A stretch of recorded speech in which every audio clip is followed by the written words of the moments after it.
Comedian Rosie O'Donnell is being accused by the New York Post of making illegal campaign donations to at least 5 Democratic candidates. The Post alleges that she gave a combined $5,400 in contributions over the legal limit.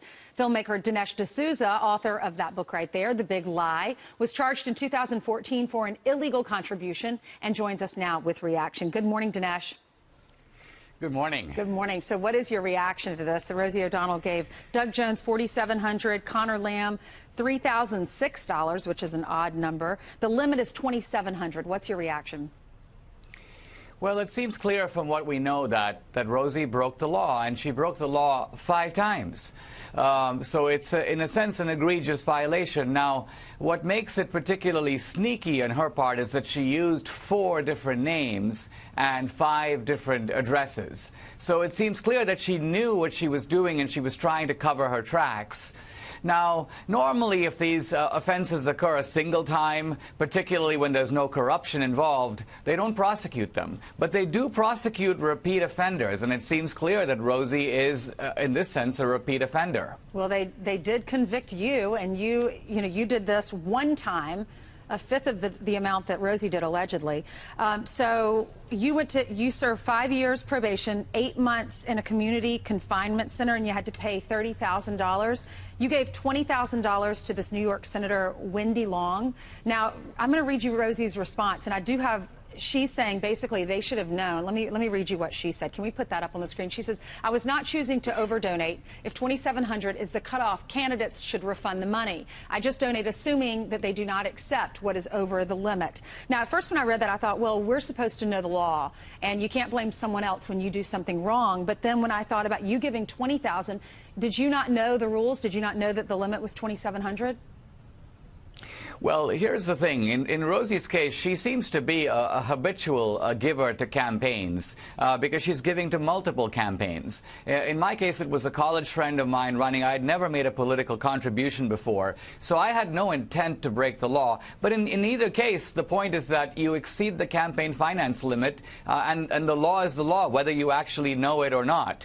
I think in my case, a Congressional Oversight Committee has my file, and it very clearly red flags me as a conservative who made a movie critical of the Obama administration. So the FBI, which uncovered this, was clearly signaling to Obama and to the Holder Justice Department, hey, this guy's a political enemy, let's prosecute him. So what's interesting is that my case is quite clearly a political hit. What's going to happen to Rosie is going to be a very interesting question of political equity, because remember, in justice, it's not just a matter did you break the law, it's a matter of whether other people who broke the law, who are in a similar situation, get similar treatment. Yeah, it would not be fair if she didn't have to serve the same amount of time that you did, if not more, if she did it 5 times. Thanks so much, Dinesh, for being, if she actually is convicted of this. Thanks so much, Dinesh. We appreciate it.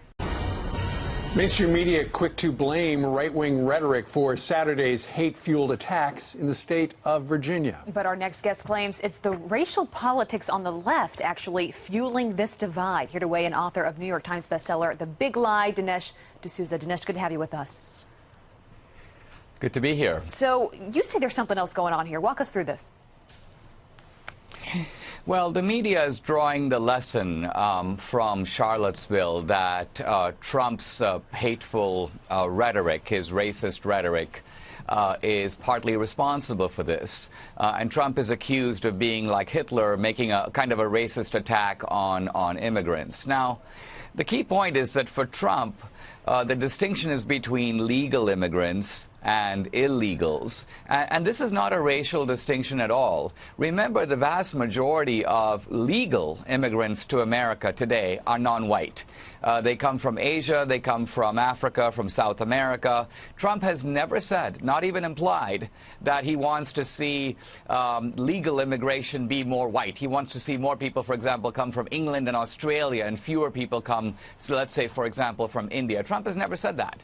On the other side of the aisle, if you think of Hitler, Hitler wasn't even talking about immigrants. The Jews in Germany were German citizens. And so for Hitler, the distinction was inside of Germany between what he considered to be the superior Nordics and the sort of inferior Jews.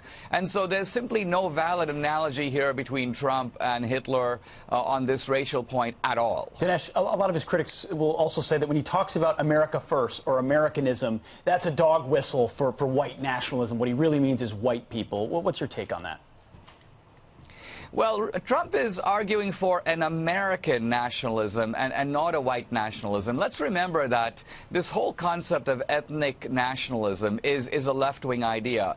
The Democratic Party invented white nationalism, and the Democratic Party invented black nationalism. Now, interestingly, today, the way that the progressive Democrats have constructed their sort of multicultural totem pole, they encourage every form of ethnic nationalism except white nationalism. And so they encourage black nationalism and Hispanic nationalism, Asian nationalism, but somehow the white guy is not welcome at the multicultural picnic. This, I think, actually explains why these white nationalists, who really belong in the Democratic Party, are in a sense politically homeless, because if they show up at the multicultural picnic, they're Satan. All right. Dinesh D'Souza, author of The Big Lie, joins us today from Thank you, LA. sir. We will make America great again.